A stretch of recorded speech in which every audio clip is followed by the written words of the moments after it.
Arc of Infinity. This is Doctor Who, Peter Davison, the fifth Doctor. This is an actually really damn good story.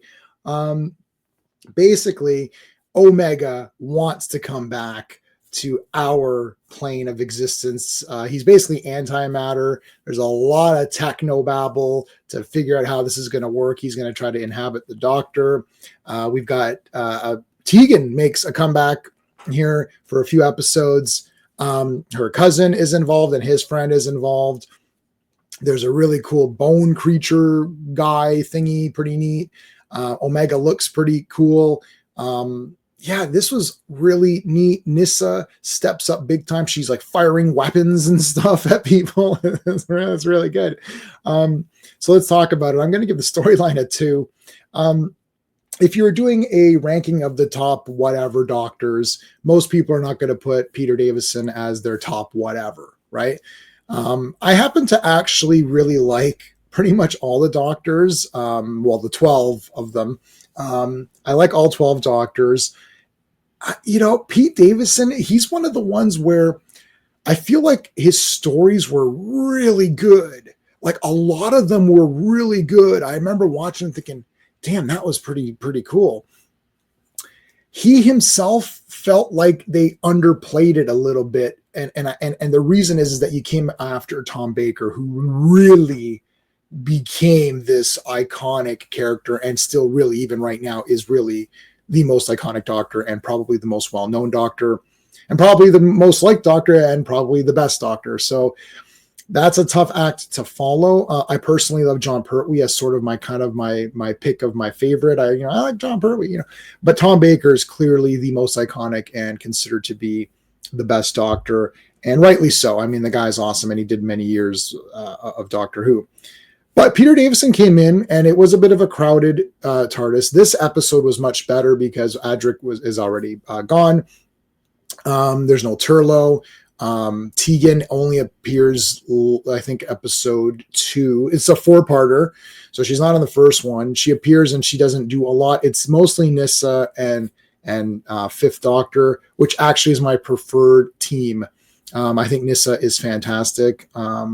But the story here with Omega trying to return, one of the Time Lords is I'm not going to tell you who it is in case if you haven't seen it, but you'll know who it is because it'll be the actor you recognize. But anyways, one of the Time Lords is assisting Omega. They want to try to take over the Doctor's body. The Time Lords decide that, we really can't have this happen. So we can't stop Omega, but we can kill the Doctor. And that's sort of the decision made. They send out Colin Baker. Yes, Colin Baker plays one of sort of the Time Lord Royal Guards or whatever, and he goes out to capture Pete Davison. Is pretty awesome. Great story. The way that they beat Omega, it's a bit doctory. Listen, you're watching Doctor Who, you know what you're talking about. And when I'm using my space system here, I'm comparing Doctor Who to Doctor Who. Doctor Who is my favorite show of all time. That doesn't mean I give everything a 10 out of 10. It means that I'll be critical, but with keeping in mind the fact that it's Doctor Who. Budgetary constraints are always going to be there. Obviously, they do the best they can, with what they can. But story is story, and the story is really good, and the pacing is also a 2 out of 2. I absolutely loved the pacing here. I thought it was really damn good. 4-part episodes, 24 minutes, whatever-ish each is sort of your preferred perfect Doctor Who pacing for me. Later when they did, Peter Capaldi had a few where there was like there were 2-parters, but they were the longer episodes. That was fine. I almost like, if you're going with New Who where the episodes are longer, I actually then prefer to be 2 parts. And I think that's a perfect amount. It has to be almost like a film, like 90 to 100 minutes. That's my preferred Doctor Who length. Single episodes are fine, obviously, if you just want to have a quickie. And sometimes they do 2-parters in these classic Who. Stuff with John Pertwee. Love John Pertwee, buddy. You're the best. Really, 6 parts. Come on. Like, a lot of these don't need to be 6 parts. Genesis of the Daleks, that was 6 parts. Fine. Genesis of the Daleks is one of the best Doctor Who stories and episodes of any of it. So, fine. Granted that one. Like the Silurians, did that need to be 6, 7 episodes, whatever it was, Inferno, right? Like some of these were just too long. But this for Pete Davison was sort of in the four parters. It's like four, four, four, four. Perfect. It's absolutely perfect. The artistry, I'll give it a 1. Everything is fine. There's a lot of outdoor shots in this one. Nothing blows my mind. Omega looks pretty good. I'm watching these on the Blu-ray, so there is a little bit of the better effects added. Nothing crazy though. It's not like it's like, wow, everything looks fine. Music was okay. The costumes were really neat. That was probably one of the higher points. I like the Time Lords outfits. They look cool. Everything looked okay. It didn't break the budget. It wasn't like super crazy, but I do like the on location shots. Those are kind of fun. It's always neat to see Doctor Who in the real world as opposed to just sets all the time. But yeah, it looked good.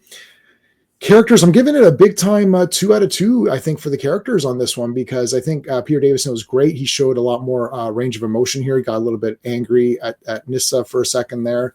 I've always liked Nyssa. She's awesome. She's so great in this episode, getting guns, going to rescue him, shooting people. The doctor, Peter Davison, doesn't cry. He's about to be executed. He doesn't cry. His companion gets stuff done. She goes into action when required.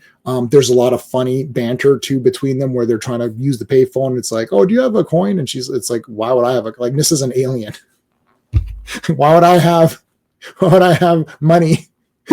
So there's a lot of fun parts there.